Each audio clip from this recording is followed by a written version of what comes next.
Bakka kanatti waggoota 400 oliif roobni tokkollee tasuma roobee hin beeku. Akkam jirtu kabajamtootaa fi jaallatamtoota hordoftoota keenya. Sagantaa keenya har'aatiin taateewwan addunyaa keenya irratti raawwatamanii fi nama dinqisiisan qabadhee dhiyaadheen jira. Hangadhuma qophii keenyaatti na faana bu'aan affeerraa kooti. Inni tokkoffaan bakka gadi fagoo fi iccitiin guutame addunyaa keenya irratti bakka bishaaniin uwwifame keessaa lageenii fi garba gurguddoo beekna. Garuu garba paasifik keessatti bakki mishigii maariyaanaa tireenchi jedhamu gadi fageenya addunyaa kana irraa isa dhumaati. Bakki maariyaanaa jedhamu kun kiiloomeetira 11 gadi fagaata.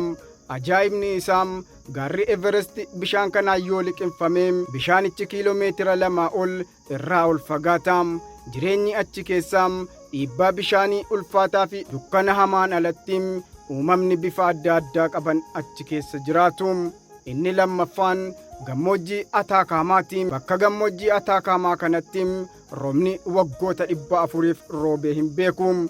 Gara qorannoo dachee yoo deebinu biyya Chiilii keessatti kan argamu gammoojjiin Ataakaamaa diiserti kun bakka baay'ee gogaa addunyaa keenyaati.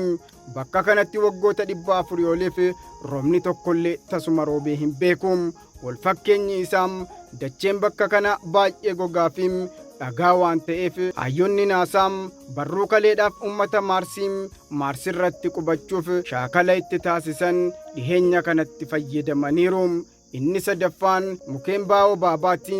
Bishaan kuustuu umurii dheeraa gara qonnaattii fi uumama mukeenitti yoo dabarru mukeen baa'oobaab jedhaman raajii guddaadha.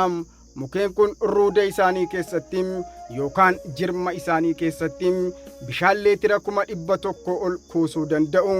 Kana malees mukeen kun waggoota 500 ol jiraachuu danda'u.